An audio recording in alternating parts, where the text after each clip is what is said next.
would like to direct the next question to Ali Abbas Hirji.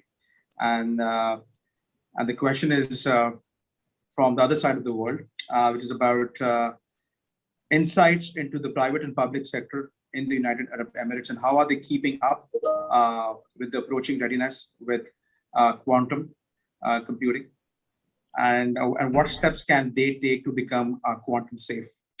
So Ali, over to you. Thanks, Farooq. And Farooq, it's ironic you're asking me about UAE because a lot of what I've learned about work in the UAE was during your formative years there as well. So I think you have a lot of perspective to share on this. So next time I'll make sure I'm a moderator, and I'd love to hear from you. But I'll take a couple of seconds and summarize what I think is a good approach to your question. There are multiple ways to look at this, but I'll take one optic. And that is, when you look at the UAE right now, especially in the capital Abu Dhabi, I'm sure many folks who are listening right now are aware that the UAE is making significant investments in academia and in applied research partnerships. Now, specifically in the UAE, about 6 months ago, they did open up their first quantum computing institute.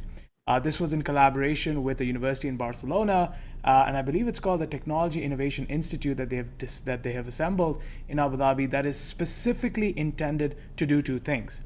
At first, it's made to build their first quantum computing environment with a very unique approach to qubits, so on and so forth, and basically the hardware component of what goes into quantum computing. But secondly, part of their priorities is around security.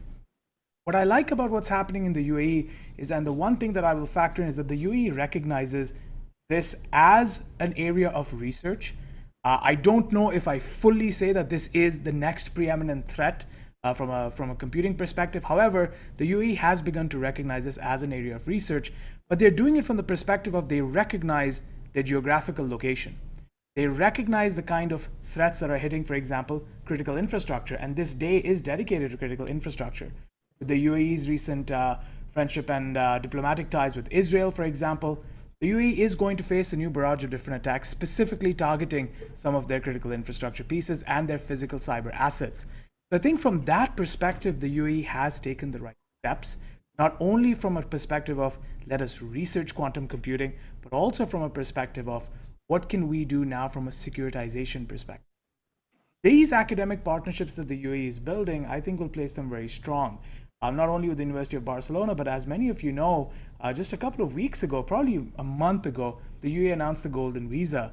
And part of that was to attract interests from folks who are in security, who are in data analytics, who are in artificial intelligence, and bringing them to the UAE and giving them residency in the country.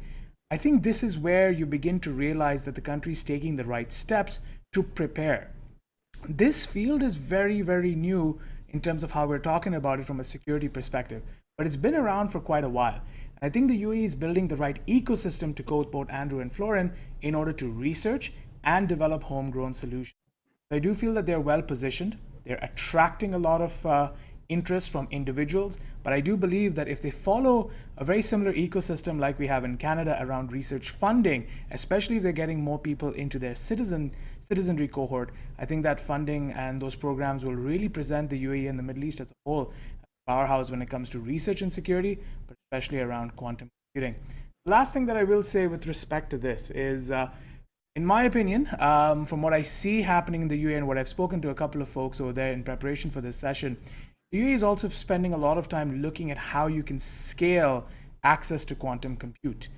And that, as all of you remember from CES 2020, when IBM announced the potential of a commercially available quantum computer, timelines were still out into the future. If the UAE starts to take some steps to look at the commercialization of quantum compute, I think you will find a lot happening there when it comes to securitization and when it comes to research in this field. So for lack of a better word, I think IronCAP is well positioned to take a local solution global. They're going to globalize if they follow the right steps. Farooq, those are my 2 rupees of thought. Back to you.